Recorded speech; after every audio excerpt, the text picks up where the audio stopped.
మీకు సబ్స్క్రైబర్లు పెరగాలన్నా, వ్యూలు పెరగాలన్నా, ఒక పసిబిడ్డ చావుని అడ్డు పెట్టుకొని ఇష్టం వచ్చిన థంబ్నెయిల్స్ పెట్టేసి ఎవడికి తోచింది వాడు మాట్లాడుతూ పూట గడుపుకుంటున్నారు.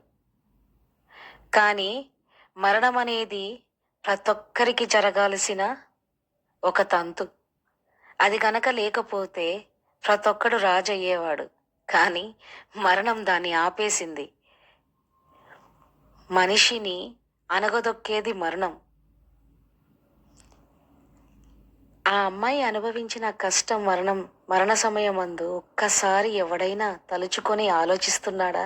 ఎంతసేపున్నా ఏ థంబ్నెయిల్ పెట్టి ఆ పిల్లని ఎక్స్పోజ్ చేయడం అనేది తప్పితే ఏ ఒక్కడైనా పోలీస్ ఆఫీసర్స్కి క్లూస్ ఇచ్చారా? ఇది కాదండి సొసైటీ. సొసైటీ ఏంటి? పక్కనోడు ఏడుస్తుంటే చంకలు గుద్దుకొని ఎంజాయ్ చేసే సొసైటీ ఇది.